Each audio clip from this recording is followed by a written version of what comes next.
श्री स्वामी समर्थ. स्वामी समर्थ महाराज कसे प्रकट झाले हे आपण मागील भागात पाहिले, पण ह्याच गोष्टीचा उलगडा आपण ह्या भागात करणार आहोत.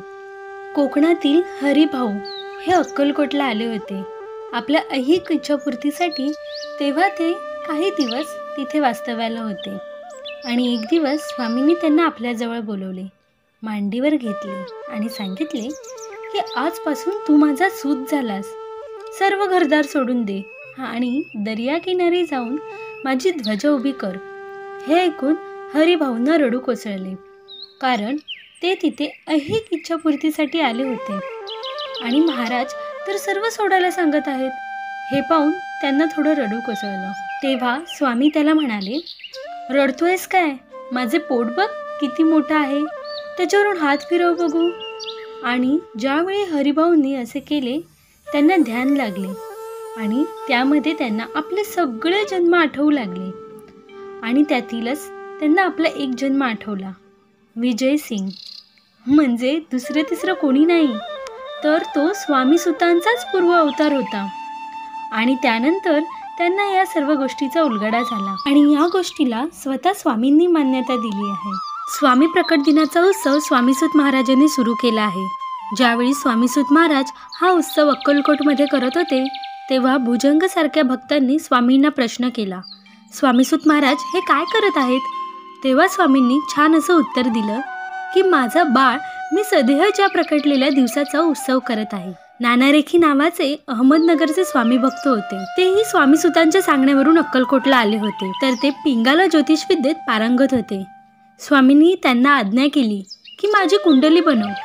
तेव्हा त्यांना खूप आनंद झाला आणि त्यांनी लगेचच कुंडली बनवण्याचं काम सुरू केलं आणि काही दिवसातच कुंडली बनली. तर ते ती कुंडली घेऊन स्वामींपाशी आले तेव्हा तिथे भजनाचा कार्यक्रम सुरू होता. तेव्हा स्वामींनी ती कुंडली भक्ताला सांगून माळावर टाकायला सांगितली. ज्यावेळी कार्यक्रम संपला तेव्हा स्वामींनी ती कुंडली परत आणण्याचा आदेश केला.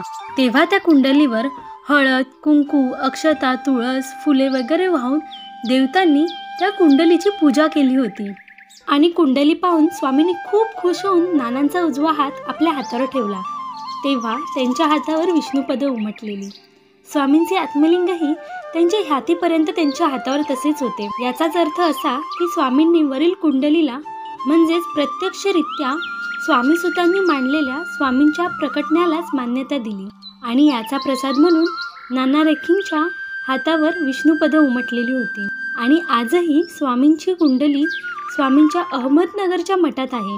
स्वामी समर्थ महाराज कर्दळीच्या वनात योग्यांना मार्गदर्शन करायला येण्यापूर्वी ते या जगात वेगवेगळ्या ठिकाणी स्वतःचे खरे नाव, ओळख लपवून म्हणजे चंचल भारती, दिगंबर बुवा अशा नावाने सुद्धा कार्य करत होते. स्वामी समर्थ प्रकट दिन आपल्या सर्वांसाठी खूप मोठी पर्वणी आहे. अक्कलकोटस्थ परब्रह्म आपल्या सर्वांच्या पुण्याईने आपल्याला प्राप्त झाला होता.